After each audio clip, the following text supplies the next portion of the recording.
in the UK. Now that's important because pharmacists are both. So if we want to start engaging with the public about their medicines, we need to be talking to them both as scientists and healthcare professionals.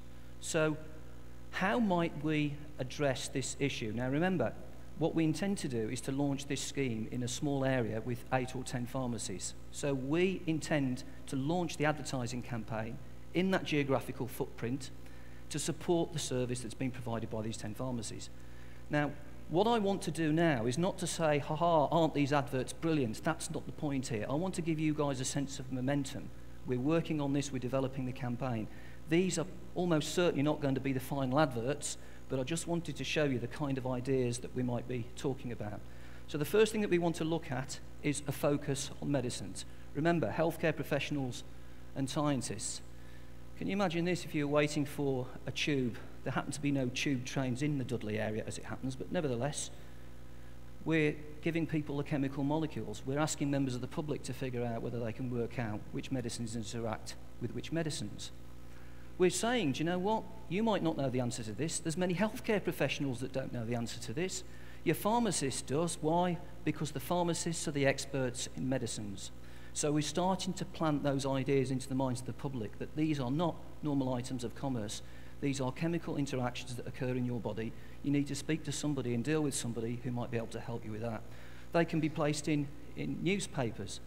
There can be a competition that clearly the vast majority of the public wouldn't be able to answer.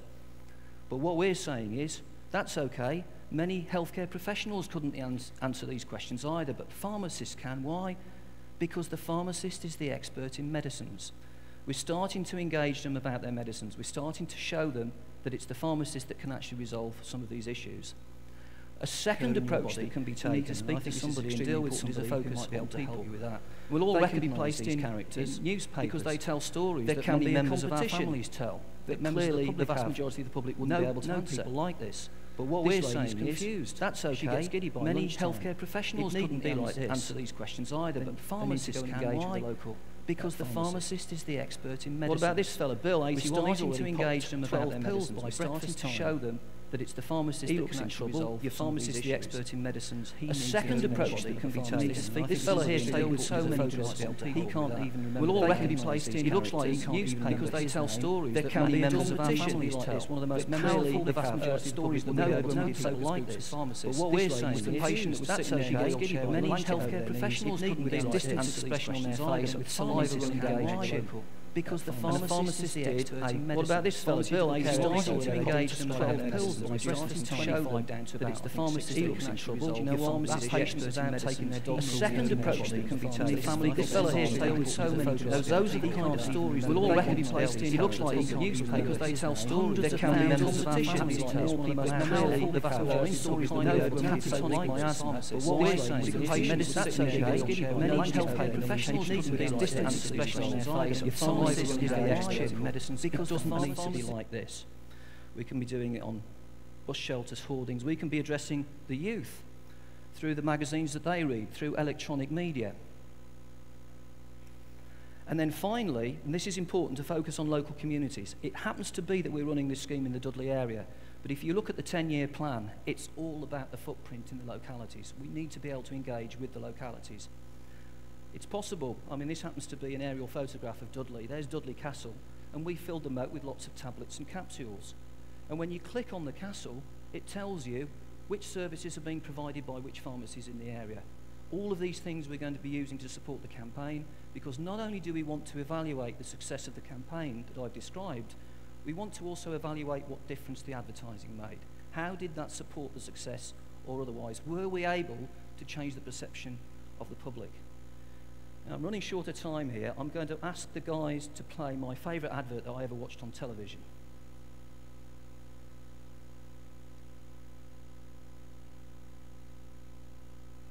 In testing conditions, the case for precision German engineering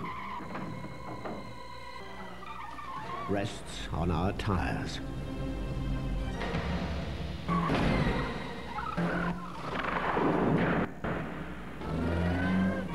We rest our case.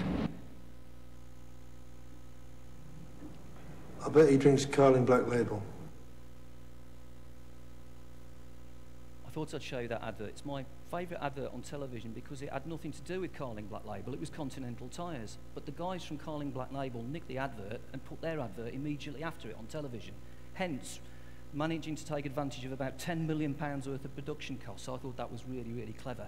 But the reason why I'm talking about this is because actually all of those things that I've already showed you are great. But the real target for us, the holy grail for us, has got to be, can we find that specific series of adverts that pricks the consciousness of the nation to give them their aha moment and understand that things are different about the medicines that they take and the healthcare professionals that are involved in that process. And there's a couple of examples of where this has worked. Perhaps you can press the button again, please. They don't want you to pay for my repairs. The company's called eSure. They could save you up to 30% on your car insurance. You hit me! You went into the back of my new car! Calm down, dear. It's a commercial. I'm only acting. I'm really a very good driver. Candidate. But he's now a GP. He says, calm down, dear. Calm down. Listen. Now that got David Cameron into an awful lot of trouble, but the point is, that advert, Calm Down Dear, managed to get into the minds of the nation, managed to get into the minds of the Prime Minister. It became common parlance. We need to find the challenge for us. What's the iconic advertising campaign that gets the message about medicines and about pharmacy over the line? This one here, I'm not going to show you a video, it was where the footballer who was playing in Brazil got fouled, fell over, and the trolley, the bus came out to rescue him and ran over his foot and broke his ankle. And then the Sky's news reporter, the anchor lady, said they should have gone to Specsavers. There's another example of how that kind of iconography can succeed, and it needs to succeed for us in pharmacy. So my final slide, it's a call to action really to you, the pharmacists gathered here today and wider afield. The first thing that I hope we can all think of with all of the challenges that we're facing is we need to have a new mindset. We need to think about how we want to become the architects of the future. This has already been developed. Because if we don't, we're going to become victims of the future instead. So it's a mindset that it is possible to do this because there's such a huge opportunity for us around the medicines issue that nobody has really taken seriously. And it's time that we as pharmacists did just that. We need case studies from you, like the fella in the wheelchair that I told you about. We need more stories like this because we've got to engage the media. And frankly, we need funding. Because that campaign that I've described to you in Dudley, there happens to be an awful lot of collaborative work going on between the organisations in pharmacy, but at this moment in time, we, as an organisation, are funding all of that. If we're going to make this successful, we're going to have to fund it not just on a local scale, but a regional scale and ultimately a national scale. So we as a profession have got to pull ourselves out of the mire and get ourselves over the line. That's going to take money, and I appeal to you all to help contribute to that. And it is our responsibility. I was lucky enough to be a council member when Hemant Patel was the president, and he said something once that stuck in my mind. And he said, it's our responsibility to leave this profession in a better condition than when we took charge of it. Now, some of us happen to be in organisations, some of us happen to be in committees, some of us are not. But all of us can contribute to a campaign that seeks to change the perception of the public to drag pharmacy to a better place. There's a pharmacyadvertisingcampaign.org icon. I ask you all to put a pledge in there. We're not asking for money. We're just asking for your details so that we can contact you later to find out what it is that you can do to help us. Terribly sorry I've had to rush this presentation. That's the campaign ident, and thank you very much indeed for your attention.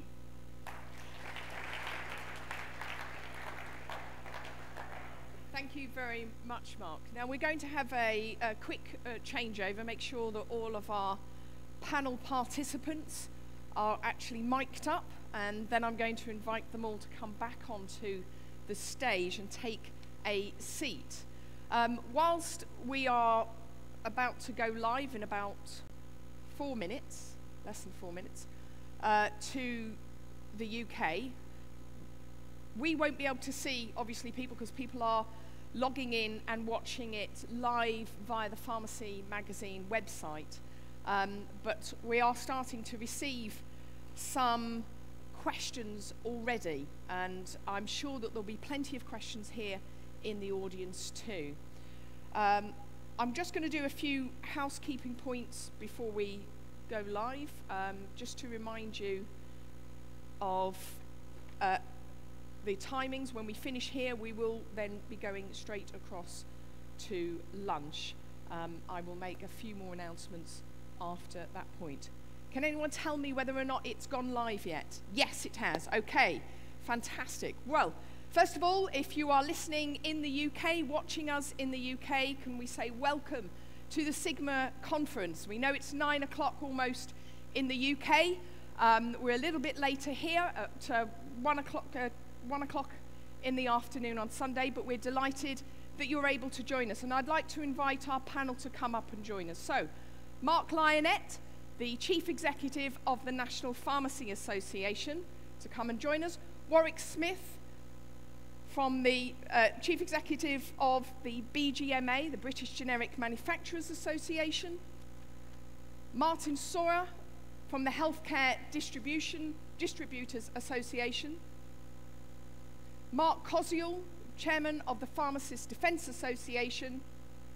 And Finn McCall, a board member on PSNC, Pharmaceutical Services Negotiating Committee. And as our panel take their seats, we start with one of the first questions that I have here, and I'm watching these as they're coming in, some of them. But we'll start with what one thing in your organisation are you going to do over the next 12 months that will make my life as a community pharmacist easier? So, given we have 1 hour, and I'm sure I've got lots of questions here, I'd like short, sharp answers. And we'll start with Mark Lionett from the MPA, please. So the question, Claire, was thing. What's the one thing in your organisation that you're going to do over the next 12 months that will make my life as a community pharmacist easier?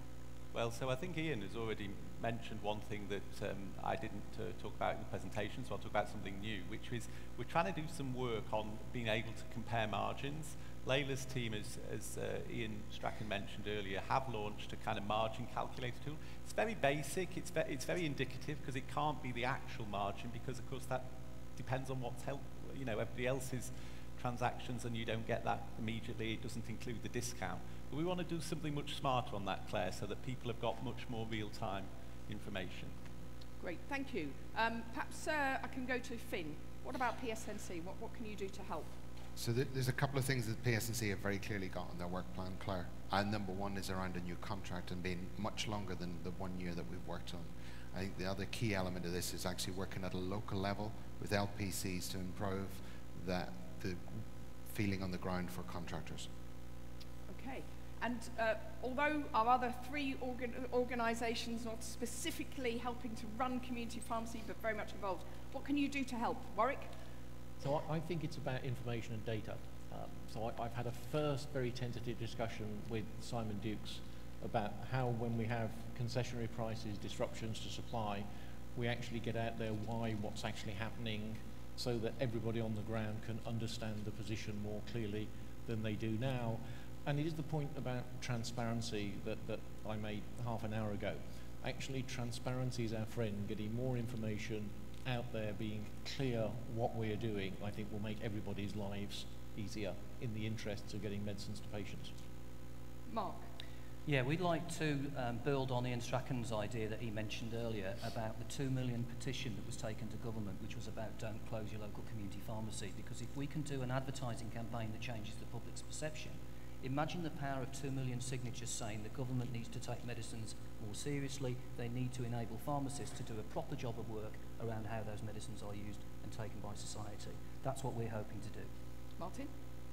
Well, Warwick and I haven't colluded on this at all, but last year the HDA did a survey of different representatives in the supply chain, some of you probably in this room, and we do appreciate as an association that there's a lack of trust in the supply chain, and I think particularly some of those issues have been raised today, whether it's about shortages, prices, or indeed information. And I think one thing we need to do as an association and indeed as a wholesale sector is provide more transparency, and I think there's a common theme here, because we recognise that the availability of medicines, whatever they are, is critical for pharmacy, with a patient in front of them.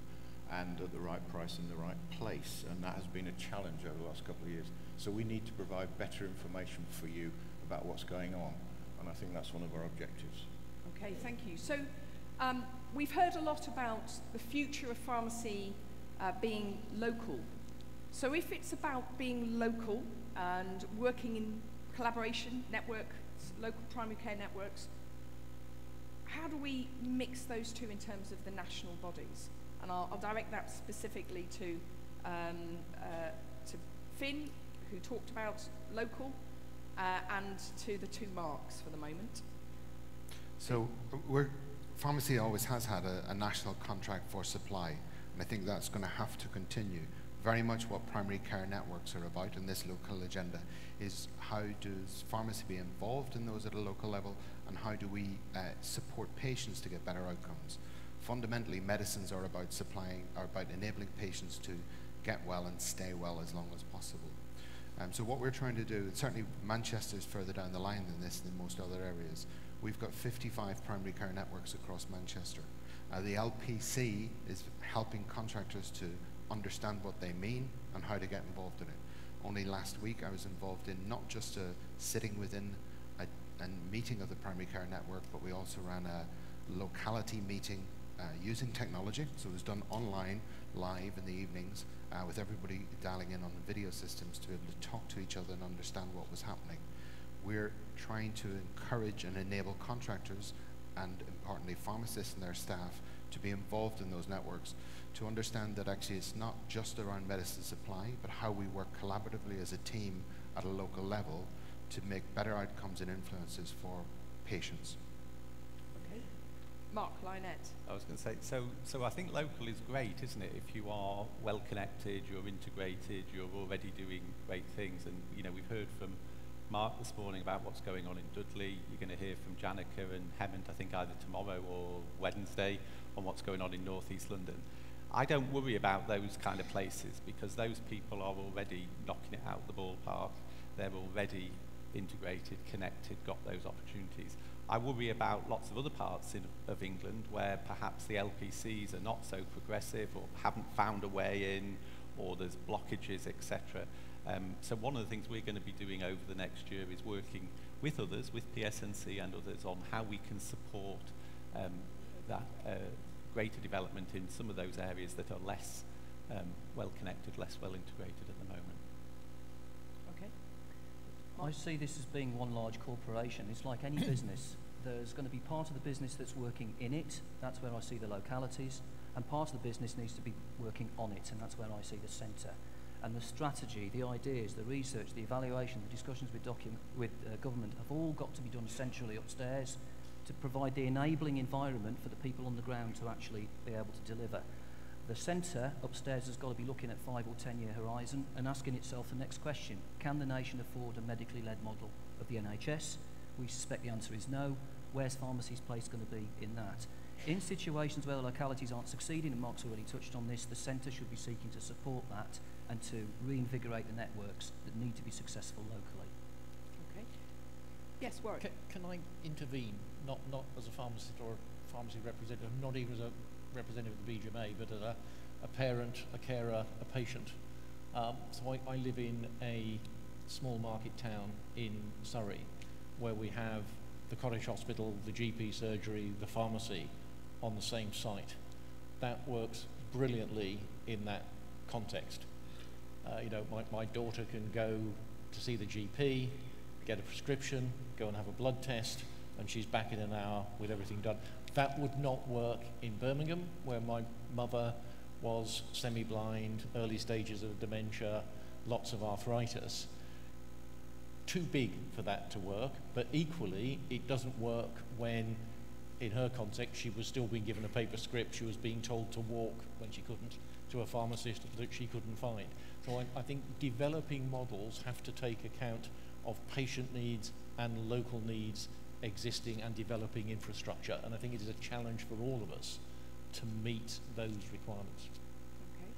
So one of the big issues that people have been asking questions about, and I'm going to come out to the audience here at the conference and see if people have got questions as well. But one of the key things, and Warwick, you've talked a bit about it in terms of shortages and where stock is being made available and how community pharmacy, independent community pharmacies can access that. So what would you say to community pharmacy owners watching now or sitting in this audience about where and how they can try and protect themselves from some of these fluctuations and unavailability of stock? Yeah. So I think one of the interesting things I've learnt literally in the last 3 days is that we look at the concessionary price list on the PSNC website and we tend to treat that as shortages.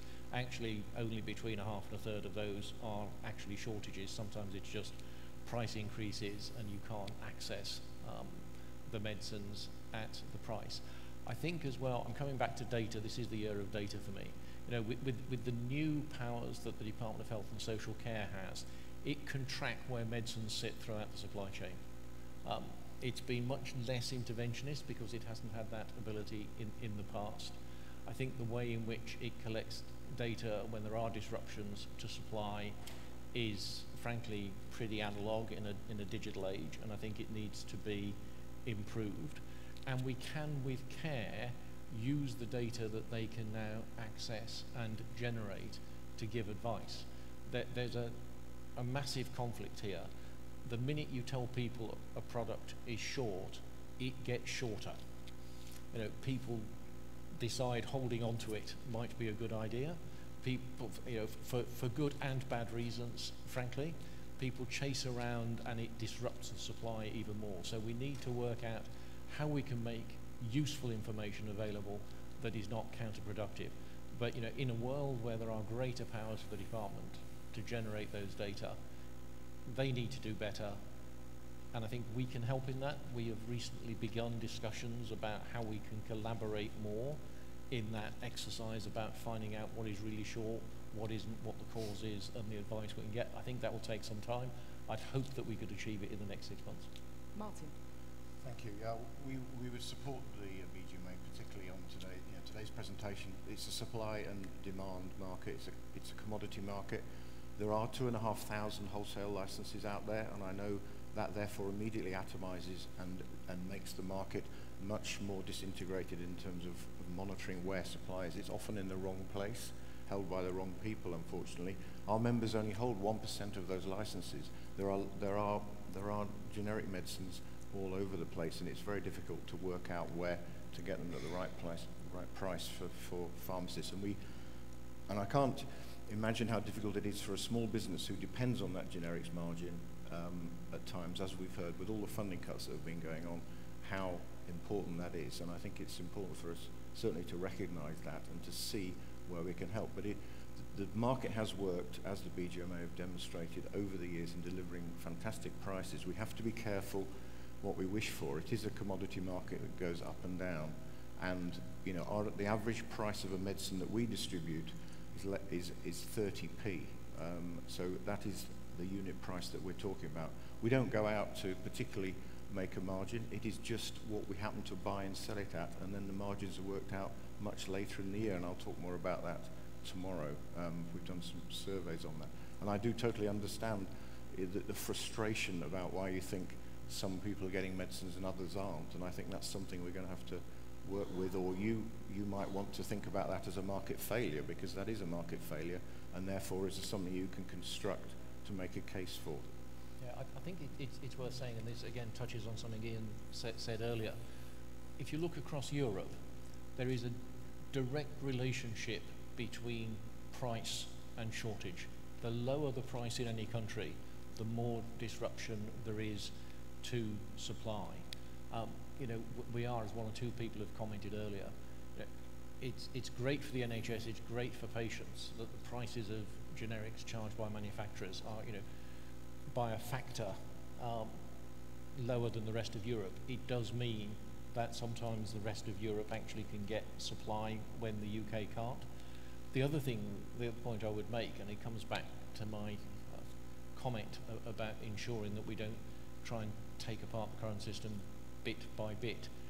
There are now higher levels of shortages in many European countries where prices are fixed because the price can't go up to accommodate the investment necessary to bring in additional supplies. So Medicines for Europe, our European Trade Association, were telling me the other day how much better off the UK is because we have that pricing flexibility, which enables us to invest in producing greater stocks coming into the country, whereas that doesn't happen in the rest of Europe. Okay. Are there questions out in the audience here? Do we have any questions there? Otherwise, I'll carry on. One of the ones I'll take. Can I just pick up Yes. on that? I mean, we've got to talk. There is some immense frustrations from contractors on the ground as well as from PSNC around the current pricing model. In reality, this system is probably broken. We must accept that, and we need a different model to do this. It's fantastic that the UK has had generic prices that are 2.5 times less than that in Europe, but actually it's no longer sustainable to be there.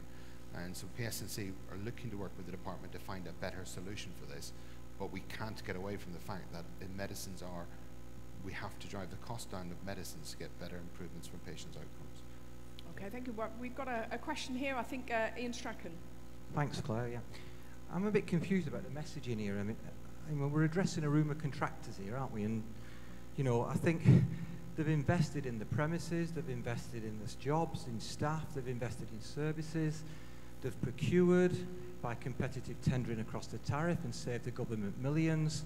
So the expectation would be that they'd want to hear solutions that actually were built around the network, solutions that give the government what they want, give them the efficiencies they want, give them the scale they want, give them the answers they want, but build those solutions and strategies across the network that we work in.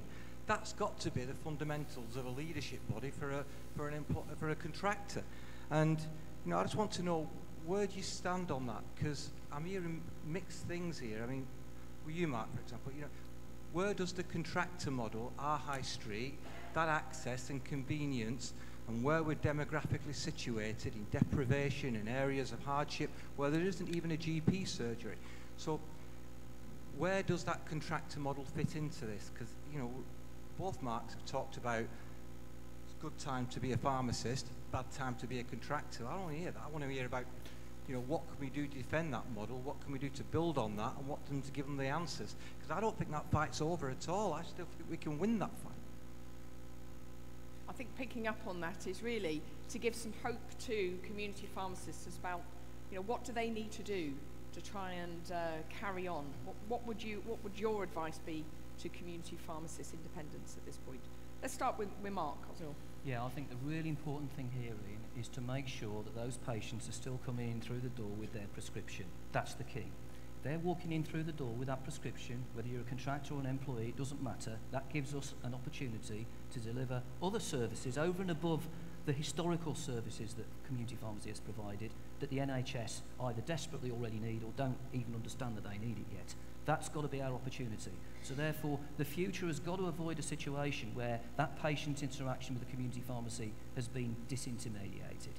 And that's the reason why the services that have got to be developed, and this is a job for all of the leadership bodies, have got to focus on bringing those people through the door. Because once they're through the door, we can do other things with them, and for the NHS and for the taxpayer at the same time. So I would say that's the vision that keeps community pharmacy contractors going. They've clearly got a problem around all the medicines, all the procurement, and I'm not going to get into that debate, but that's got to be resolved. But the future, in addition to the supply side, has got to be all of those services. We've got to keep them coming through the door.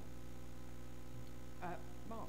Yeah, I hope, Ian, we very much can give people hope. I mean, I hear messages every week from pharmacy contractors who are really, really struggling. I mean, Layla will tell you on the helpline, it's becoming not an infrequent occurrence to actually refer someone to Samaritans because they're in such a terrible way, mental health, physical health. The key to this, I think, is making sure the people who control our future, if you like, are hearing that evidence. So we've just done, as some of you know, we've done some survey around funding and hardship. I'm not going to give the press the headlines of that today. They're still just churning through the metrics. But it's critical that we demonstrate that evidence because I think there's a mismatch of opinions here between what many of our members are experiencing and actually how that's viewed by the paymasters, by NHS England, by the government, and I think it's really, really critical that we start from that evidence base, and then we can talk about all the great things that they want us to do, and we know everybody can do. Okay. Finn, do you want to come in on that? Ian, you're absolutely right. The network out there is critical. Okay, we may have all of these models that we've talked about this morning coming out in terms of drones delivering medicines and whatnot, but patients need to speak to healthcare professionals, and patients need that contact. Pharmacy, community pharmacy, is the only accessible one within 20 minutes of most patients within the UK, and you can walk in and talk to us straight away. Are we using the best of that? Definitely not, and we're not recording and demonstrating how we use that. It's something we've got to learn on. But our challenge that we have to face is, historically, our income has been based on medicine supply. That's a model that is really coming back to hurt us at the minute, and we need to find a contractual mechanism that is different from that, that enables better patient outcomes from it. We still have to supply medicines if we want to retain the patients, as everybody has said today. But we need to work differently, and we need to work smarter.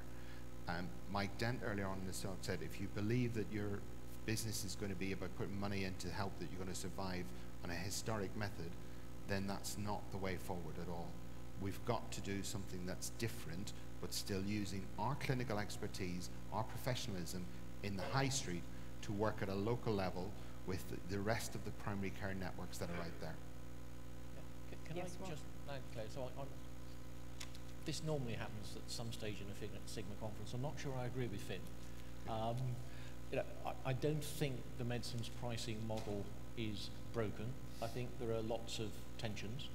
So we have actually surveyed different generic medicines pricing and reimbursement models across Europe. We reached the conclusion that the one we have is the least worst that is available. There is an issue that the level of competition, which is very positive in terms of allowing the NHS to treat more patients, has maybe gone too far, and the price of the lowest priced generic medicines is unsustainable for the industry, and I would argue maybe for pharmacy if you're looking at a sort of prescription paid pricing model. But I think we can do things. I'm comforted by the fact that we can do things about that. I think we all have to recognise as well that the power of NHS England compared to the department has increased dramatically over the last couple of years. And whereas the Department of Health looks at a whole range of issues, actually NHS England is really only looking at price and affordability, and that comes back. I mean, I was trying to have a love-in with Ian, about looking at the price of individual products or individual services is actually no way to do this, but I think we are going to have to embrace this. I would agree, and again, this is not my business, but hey, I'm here. I'd agree very much with Mark's point that, having grown up in a family that was in retail, using the prescription to get the footfall to give more and better value-added services once the patient is in the pharmacy, I would suggest is the way bricks and mortar pharmacy continues to remain relevant against the challenge of Amazon or whatever, because you can't get a drone to give you advice. Absolutely. Okay, so we've got a few more questions out in the audience here. Yes, if you come on to this table, Maloney, where we've got Barrett. Thanks, Claire. Yes. Can I reflect on what Martin said in terms of transparency, Martin? And I applaud that. So forgive me if I'm wrong, but if I can just make a couple of statements. Manufacturers supply 120% of generics to the UK market. So we know that from your organisation, Warwick. Government have got the invoice prices from the contractors at the other end of the supply chain. Now they've got no new disclosure regulations from in the middle bit. Who's mischief making then? And why is community pharmacy picking up the bill? I think, I'll ask Warwick to comment on. I think it's down, from my experience, to individual products which might not be 120% available at the time. As Warwick mentioned, I think more than 50% weren't related necessarily to supply challenges. So it is a minority of medicines, but it does cause the havoc that you've described. And the government does have the ability now, as you quite rightly say, to interrogate the system. It's early days because it only started in January properly. So we, you know, I can't answer your question. We have no data or evidence of it at the moment, but maybe the government will do in due course. It's their system, and we need to give them as much evidence and data as we can for them to fix some of those problems. I'm not experienced enough, but I understand the Scottish concessionary, their equivalent of it, is much more responsive. And it's been mentioned, I think, by Finn this morning. Is there a way of making the concessionary price scheme more responsive? I know that's on the agenda, but certainly, you know, that makes some sense, I would hope. Yeah. I mean, the department's powers, new powers, are not fully enforced yet, because those manufacturers, and I think wholesalers who were members of the voluntary scheme, that hasn't yet terminated. So at the moment we're in a hybrid situation, whereas those who weren't providing data now are under one system, but those who were voluntarily are still putting it forward. Look, I think that there needs to be a significant upping of the game by those who have these data. As I said, I think it's difficult. I think misuse of the data could actually be counterproductive, or lack of care in using the data can be counterproductive. But you know, I'm fascinated when I talk to the Department of Health. I was asking them about a product that's been in the headlines recently, and they said, you know, they're phoning round to check where quantities were and the price actually showed that there was more than enough in the system to meet normal demand. The price was quite a bit higher for reasons I covered in the presentation, but then how can we use that? And this is why I tried to kick off a conversation with Simon about how PSNC and we and the department maybe can come together to make these things clearer. I think there is a risk, and look, I don't underestimate the frustrations. We have these frustrations too. I think there is a risk if we're not careful in the way that we do that. We do kill that goose that laid the golden egg. So I think we need to move. I think there can be greater transparency. I think there can be more information. I think there can be more support provided by government and the various leadership organisations coming together. I think we have to be really careful how we do that. You know, we've only got one opportunity to get it wrong, frankly. Okay, so we have another question in the audience here. Come over here, if you just say your name. Yeah, I'm Preetham. I represent Brown & Burke. My question is to Mark Leonard. I've been attending Sigma conference as a supporter from my manufacturing side. 2015, we had a wonderful presentation done at Lonavala in Mumbai by Colette Johnson from Plex Tech Consulting. There were about a dozen devices which were presented in that particular conference, which could have been used by the pharmacist in providing services. Can I know from NPA, out of these dozen devices, was even a single device looked into as an additional revenue model for the pharmacists? There was a study done by, I think it's the local pharmaceutical committee in Ilford, and was recommended for service that could be charged by the pharmacists. Nothing has come out of it. Okay. So what has NPA done? Okay, I'm looking a bit vacant as well, because that was a little before my time, but I'm hoping that maybe Leila Hambeck is here with us as well, our Director of Pharmacy. Leila, do you know, do we know what the gentleman is referring to? Maybe a couple of minutes while we... Yeah, I don't know. We'll try and get you an answer. And if we can't get you an answer today, we'll definitely get you an answer after today.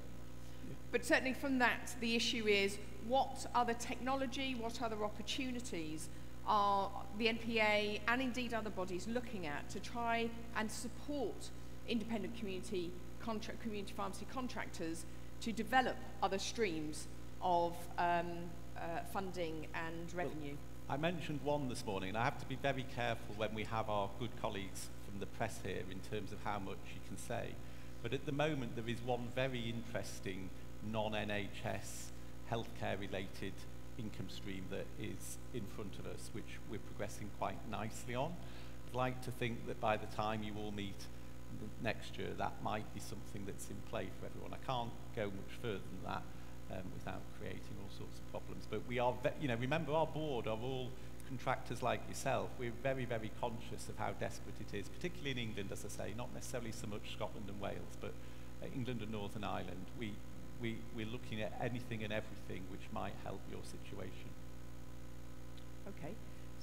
We have another question right at the very back.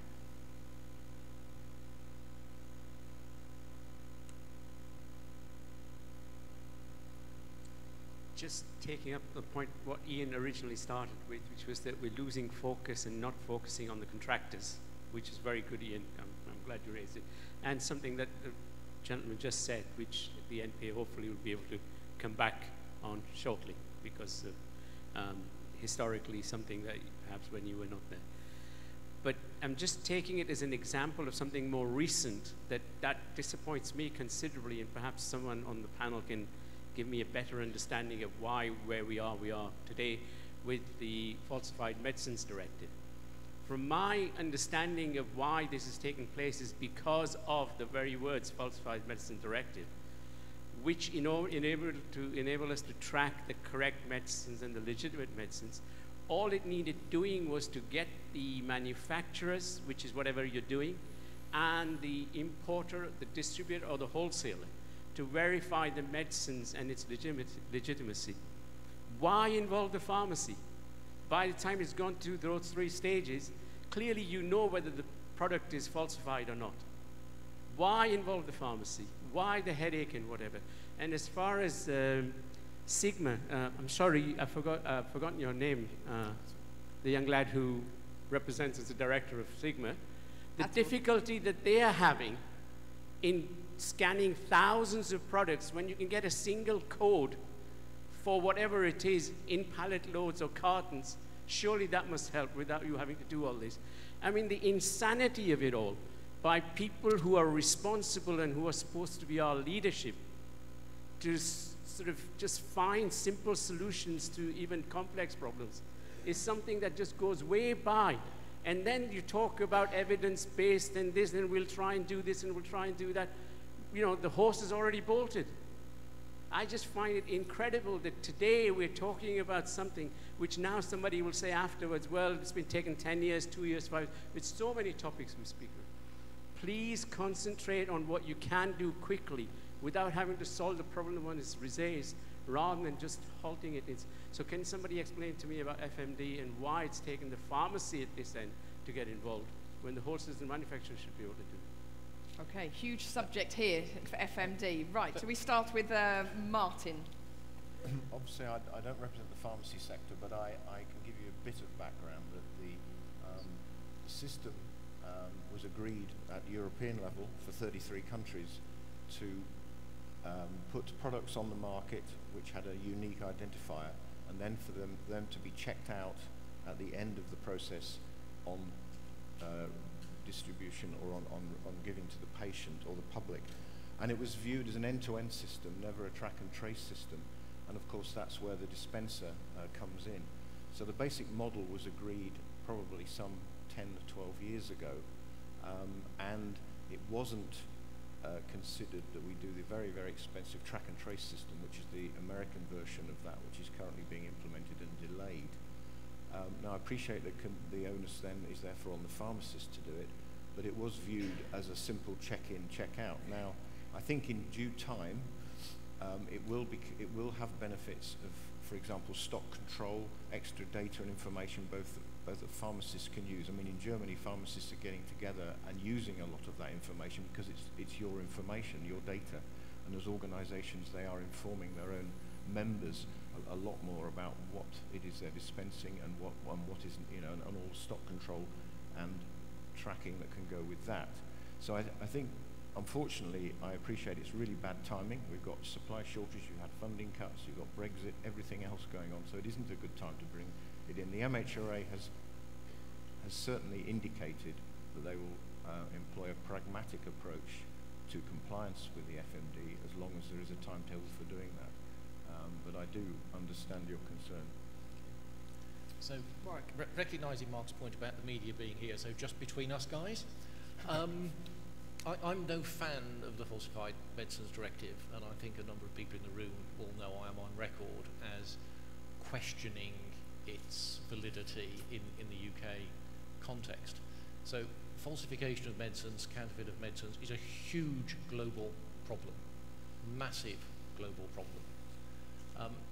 It tends to be at its height in high-cost markets for high-cost products, where the tendency to counterfeit, the economic benefit of counterfeiting for the criminals who do this is high, rather than in the UK, where, as we know, it's a low-priced market. It tends to be at its height in those markets where there are no social security systems and patients have to pay for their own medicines. So that the UK as a whole, and forgive me, this runs across branded originator medicines and generics, we're at the lower end of that market, is not a very attractive place for counterfeiters. And when I use the word criminals, the MHRA has done a splendid job in hiring former policemen, former military intelligence officers to run their counterfeiting campaign. They have been very, very successful. I think there have been 5 instances in the last 20 years of a counterfeit medicine reaching a community pharmacist. So there is here a proportionate piece to look at. If you look at the products that are at risk, so at the top of the at-risk register in the UK for many years was sildenafil. You couldn't get Viagra on the NHS unless you suffered severe mental problems.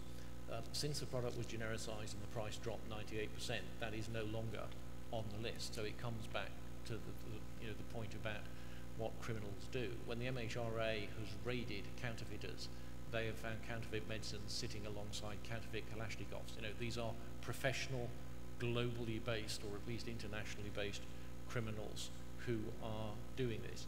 So I would argue that we have had a sledgehammer to crack a nut in the UK context. That is certainly not the same globally. It is certainly not the same in some of the rest of Europe.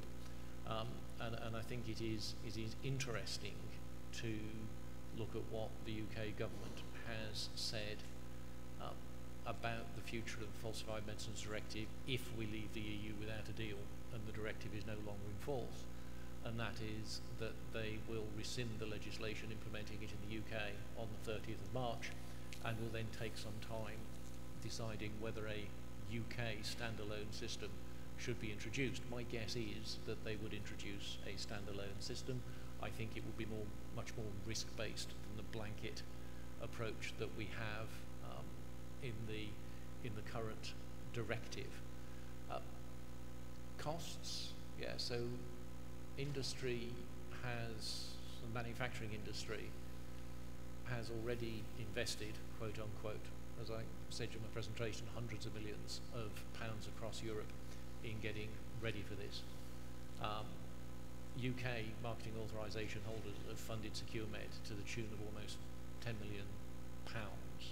So I think we're all suffering from the cost of this, which, as I say, I think is disproportionate. I mean, there's manufacturers are there or thereabouts ready. I mean, most of our members have got serialized stock coming through. As Martin says, the MHRA sees this as a ramp up, and obviously most of the stock that's in the supply chain at the moment isn't serialized.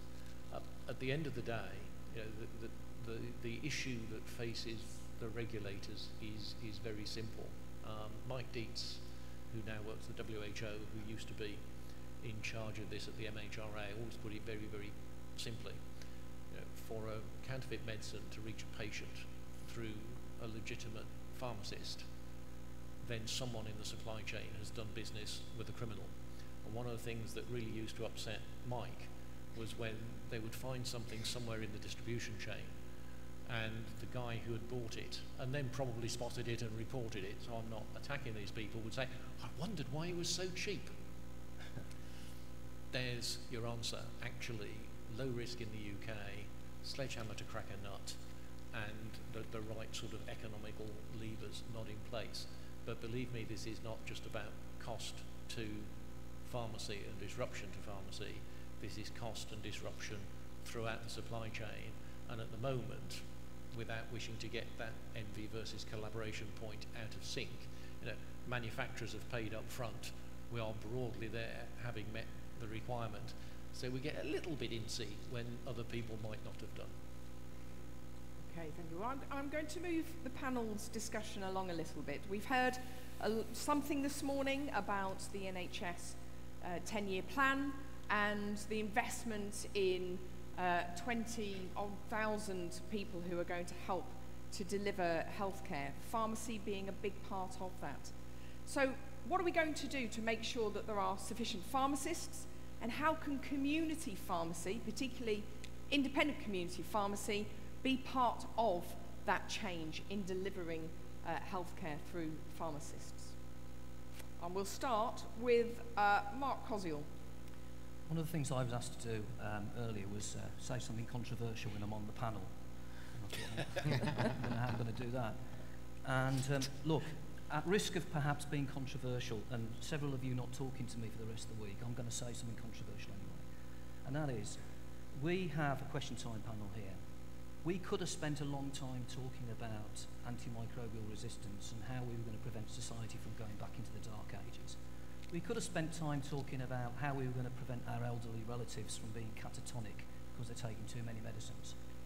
And somebody said something earlier in the day, it's a good time to be a pharmacist, but not a good time to be a contractor. The answer is, let's be a contractor in the area I've just described. We've just spent a huge amount of energy this last half an hour talking about the problems, the supply, the costs. I fully recognise a lot of you have got houses on the line, you've got mortgages, you've got businesses that have supported a model of pharmacy that the government is clearly telling us it does not want to support going forward in the future. The model that it wants to supply and to finance is a model that resolves the problems that the nation has got, the health service models. So we need to start thinking now completely radically different terms. So to answer some of your questions, Claire, is how do we actually deal with, because medicines are still going to be an issue, because they're still going to have to be supplied, but turn the contracting community and the network to resolving some of the NHS's problems. And there are lots of radical solutions out there. The one that I like is we go to Cigna and we say, you guys get on with, help us out with our dispensing issues and the supply issues. That becomes your headache, because we're actually going to be concentrating on directly talking to the patients that walk through the door. How many of you knew that during the swine flu problem that there was a few years ago, the government changed the regulations to allow policemen and soldiers to dispense medicines because they were worried that 50% of pharmacists would fall ill? They didn't do that with the doctors, did they? Why? Because the doctors are the ones who generated a clinical relationship with patients. And policemen and soldiers can't do that. We've got to get into that business, and we've got to become contractors in that area if we really want to stand tall going forward in the future. The network becomes vitally important because there aren't enough GPs, there aren't enough GP surgeries, they're all in the wrong place, they've got waiting rooms. We are by far the most accessible of the lot, and we've got to exploit that, turn that into the business that we do as contractors, because actually one of the problems that I think Claire was alluding to is we've got a lot of younger pharmacists now leaving their community pharmacy jobs going into GP practices. Why? Because they're looking for professional fulfillment in their jobs. It's natural that they're going to go there. Now, where do the independents sit? I believe ahead of the game, because if anybody's got that connection with the local communities, it's going to be the independents. If anybody's in pole position to exploit those opportunities, it's going to be the independents. You are the guys who, without any imagination at all, are going to be moving first in the queue. Why? Because of a lot of the large organisations, particularly the large corporate multiples, they're all vertically integrated wholesalers, and they will do whatever they can to maintain that model, which is all about the moving of the boxes through the community pharmacies. You have an opportunity to radically change and transform the model of pharmacy practice. Be ahead of the queue. And actually, I believe there is an exciting opportunity for pharmacy, despite the fact that nobody will probably speak to me now for the rest of the week. But that's my view. Right. Let's move on and see what Finn's got to say. Well, there we are. So you will have somebody speaking to you by the sounds of it. Okay. Finn. No, Mark, I will speak to you as well. If only to talk further about this. I mean, it's been the direction of travel is really clear, right? let's just not mess about it. The government does not want to pay any more for the supply of medicines. The government does want to pay for clinical interventions with patients. We've heard the Minister very clearly this morning say they see a role for community pharmacy, but yet to be defined. However, that is on DMERS and NUMSAS, the urgent medical role, and they see us as the first protocol for that. Yes, we can say they're paying lip service to it, but in reality, we've not got into any serious contractual conversations with the government for the last 2.5 years. If we look at historically what we've done, we've taken our paymaster to court. That's done, that's finished, that has ended, but that has had a significant impact on any serious conversations with the department and with NHS England. Okay? Brexit now is delaying those conversations. But the challenge is not so much to PSNC, the challenge is actually to every contractor and pharmacist out there. It's not what we can negotiate, it's actually what can you deliver. What can you deliver at a local level, clinically, with your patients? If you really want to understand what the future is about, have a read of the long-term plan, have a read of the GP contract. It is clearly saying they want clinical pharmacists involved at a local level. I believe community pharmacists, and especially independent community pharmacists, are real clinical champions, and we do that, and we spend time with our patients. But how do we work collaboratively in that network of primary care with the GPs? And that's something we've got to invest our time in to do. Could PSNC stand up and say, now we have a totally new contract ready for this that mirrors what was going on within the primary care networks? Absolutely not. Can we say we want to move towards that? Yes, if that's what all contractors want to do. There's no point in us going off in one direction and going down that clinical route, actually, if everybody's not going to come with us. So I think you're right. We have to do a publicity machine that gets patients on board, but we have to be mindful that the supply of medicines we give to our patients is critical. It's a fundamental. Warwick, you challenged me, is it broken, is it not? It works really well for the paymaster. It doesn't work for contractors at this moment in time, and it's far too complicated. There are too many risks within that system that we cannot control, either as contractors or indeed as PSNC. So we need a different model, and that model has got to be clinical and it has got to be patient-focused. And you guys in this room have got to be able to deliver it. Are you up for that challenge, and are you going to be involved in bringing it forward with us? Okay, so let's go to Warwick first, and then we'll come to Mark Lionett. Warwick. So we can argue in the barn, Finn, about whether the model is focused. I'm just really impressed by some of the things I've heard said, particularly what Mark has just said, and by the reaction from the room. So Claire very kindly referenced my time in government before I came into this world. And for me, the word is relevance. You know, we all, be it generic manufacturers, pharmacists, wholesalers, whomever, we all have a single customer, which is the NHS. You know, if you like, the government. That gives them tremendous power. You know, I know from my time in government that they will deal positively with bodies that have relevance for them and sectors that have relevance. And relevance is, you know, do we manage to help them meet their concerns, their policies, their needs? And for me, this point about the pharmacist being the most important and the first line intervention at a clinical level with patients is what makes pharmacy relevant. This is not really my business, I'm just telling you what I think, okay? But I think that is absolutely critical to the future of pharmacy. If you look at that, some of those disruption and disintermediation comments that I made at the start of my presentation, you know, all of the history, all of what is happening in different parts of the world in different sectors says that the moving of boxes is going to be outmoded in the way that it is done. So where is the value add that makes community pharmacy relevant? It is providing that better service for patients. It is taking the pressure off GPs. It is being able to do that in a more efficient way than the NHS currently is enabled to do that.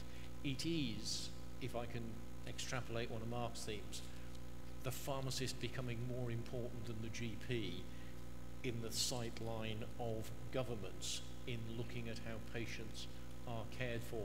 That is what drives your relevance.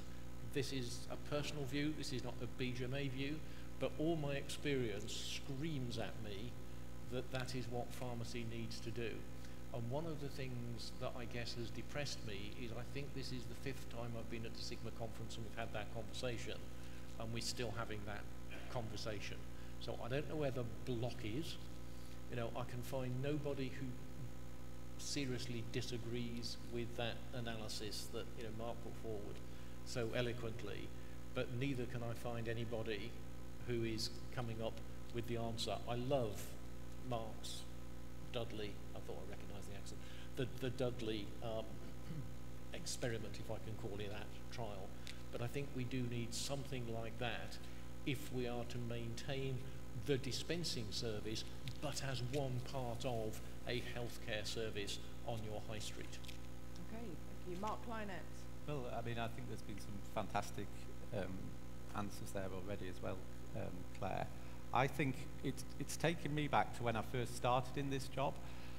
When I first started and I had the very first meeting with DH and separately with NHS, I wasn't at all convinced, if I'm honest. I wasn't at all convinced that they did see us as the answer to any of their problems.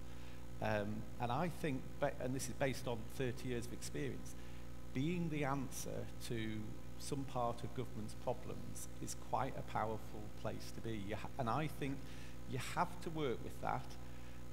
Sometimes, some of you will have heard me say, when you talk to NHS England about this and you're talking to the people who have to deal with the money and the costs of A&E and the costs of GPs, in a way, they're agnostic whether we're pharmacists. We might, if we were news agents but we solved their problem, they would be keen. And in a way, that's not a bad way, because that puts behind us some of the pharmacy politics, perhaps. So I think that is a good place to be, that they are now consistently saying we are a part of sorting out some very big funding challenges for them.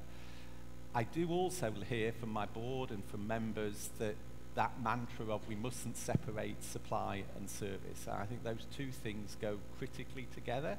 So yes, there may be a new clinical future, but it probably needs to be in connection with the supply as well to make the whole thing stack up. And I think there may be some, I don't know how well formed government's thoughts really are around the economics of things like hub and spoke. I said we've just done some work in the last 6 months or so looking at the economics in other countries and actually just trying to find the business case as people have experimented and delivered that in other places. I'm also taken with Mark's Koshil's point of view as well. I sat with a member at our annual dinner in October, and he sat there with his daughters, and all 3 of his daughters were pharmacy students in different years of the degree. And when I was asking them what they'd enjoyed in the day, etc., it was really, really clear to me that that the daughters didn't actually want to, were not interested in the business of pharmacy. And of course, that's their right. That's absolutely their right. But I do wonder whether there's something in Mark's point that unless we create an attractive environment across the piece for young people to qualify and to come and join, whether some of those workforce challenges, which I understand we have already, won't get bigger. And if you add on top of that the attraction of the whole so-called clinical pharmacist initiatives, then, and those people, at least in the short term, are only coming from our existing workforces, that seems to me a problem. And the challenge, as I was trying to say in my presentation earlier as well, is not only do we have to work out where we want to go, and that has to fit with, to some extent, that has to fit with the people who are paying the bills, but we also have to find a way, can we get from here to there? And there's a lot of different pieces that need to stick together, fit together to do that. Thanks, Mark. Quick word from Martin, yeah? Just a couple of very quick points. One small light maybe in the current Brexit issues is the serious shortage protocol, which will remain in place now for good. that gives, again, as recognised how important pharmacists are at the front end and can give them a bit more control on the clinical side, one would hope. The second point I just want to make is a parallel. I take Warwick's point about trying to be constructive with government. 2 or 3 years ago now, we in secondary care, we're working with the NHS in secondary care following the Lord Carter review, and they have understood, the pharmacists in hospitals, that is, how beneficial it is for wholesalers to consolidate a lot of different orders. So instead of getting 200 or 300 deliveries a week, some of the large hospitals, then they're aiming to get about 40 from the wholesalers and consolidating a lot of that. So they can, instead of worrying about procurement all the time, they can, or a lot of the time, they can turn and deliver more clinically focused services. So maybe there's some sort of lesson there that could be learnt in the long run. Because I'd hate to think we are only just delivering boxes, because I think we can do a bit more than that. Absolutely. Well, I'm going to go out into the audience to somebody I know is doing much more than delivering boxes. Hemant Patel. Thank you, Claire.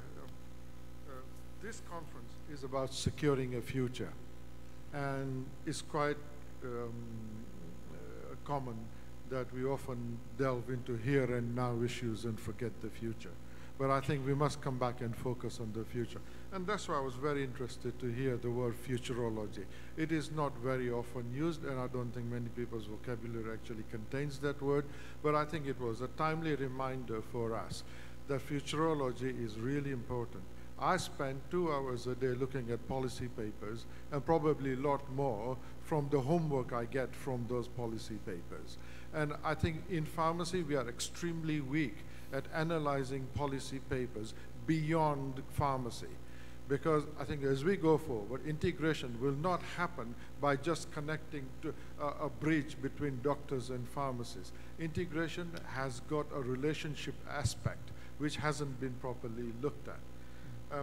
When looking at policy analysis, it also means picking up messages which are in our favor and messages which disadvantage us. But we only like to hear, and by we, I mean national bodies, local bodies, and contractors and pharmacies. We only like to hear what is good. Anything bad, we put a hand over our eyes and hope it will go away. And I think this is the time when we really need to start waking up, because the time scales are much smaller than they used to be. I'll come to my question in a minute. Long-term plan, which is about securing the future. 3 professions, all bidding for some work. The doctors are going to have their powers curtailed. This is a rebalancing of power. Pharmacists are not going to get the opportunities they get. The nurses are going to get the biggest share of the monies in the new plan. Why did they get that? Because they had the leaders that they deserve. They've got the leaders who are analyzing the policy and really acting bravely and coordinating activity. I think we can learn from the nurses. I never thought in my life I would ever say that. Having said that, I think key message is not about medicines in the long-term plan. It is about improving health with and without medicines. So I think we need to be aware of balancing the work. And I do not believe, and I sit on English Pharmacy Board as well as the National Pharmacy Board, and I get to hear some things from PSNC, that we have actually analyzed the GP contract, which has just come out, because the interface points have not been identified. At a local level, we are trying to do things. So my question is, in terms of going forward, what's the best advice you can give to the pharmacy sector that enables us to be ready for a future which is 3 and 5 years away? Okay, so let's start with Finn. Off you go. I'm happy to start with that one. And actually, Hemant, the most important bit is have the vision where we want to be working with patients. You're absolutely right. It isn't just about medicines. It's about interventions that will make a difference in preventative care, especially at a local level. So, number one, we have to have the vision to fix in for pharmacy with the NHS plan and with the GP contract. What we were talking about just there now was also about understanding the skills that we have. All of our pre-reg and all of our pharmacy students coming out of college don't want to work in community. They want to go to hospital and they want to go to pharmacy and GP practices because the perception is that it's more clinical. The perception is that we do box shifting. And And we need to change that when you use those skills. But back to the contractual mechanisms that enable that, we need a different framework. Currently, we are incentivized to supply medicines. We have to be incentivized to look after patient and population health, and that will change it. So does that answer what you're after? Okay. Mark? Hemant and I have had this conversation a couple of times, and several people have said to me about the story about the nurses in the first 6 months I've been here. So I think we should get underneath that and find out what exactly is behind that. What did they do? And several people said to me it wasn't what they did last year or 2 years ago, it was what they did 10, 15 years ago. And I firmly believe that there's a short-term, long-term thing here. We often want to deal with the short-term, as Hemant says, and the things that are hitting us immediately. But if we don't put ourselves in the place of thinking how we achieve stuff over the long term, and I do think long-term achievement for the nurses will be all about relationship, it'll be about trust, it'll be all those things they've done in that 10, 15-year period that now means they're well positioned. So I think, yes, we'll definitely unpick that. I think I hadn't thought about your point there, Hemant, about integrated care will mean that we need to understand more about other healthcare professionals' views of things and how they're changing. So yes, more work. I think there's a role for the MPA there to kind of get under that and hopefully share the gist of things so that we're not overwhelming people with all of those different perspectives. But I think I can see that we've been, very more narrowly focused on pharmacy than understanding the perspectives of different folk. So yeah, another task for us, I think. Mark Hosiel. Yeah, I think very good question, Hemant. I think Mark gave us some clues in his slides earlier about the different capacities that the various pharmacy organisations have got. The Royal College of Nursing has got probably one of the biggest ones in the world. They've got hundreds of thousands of members.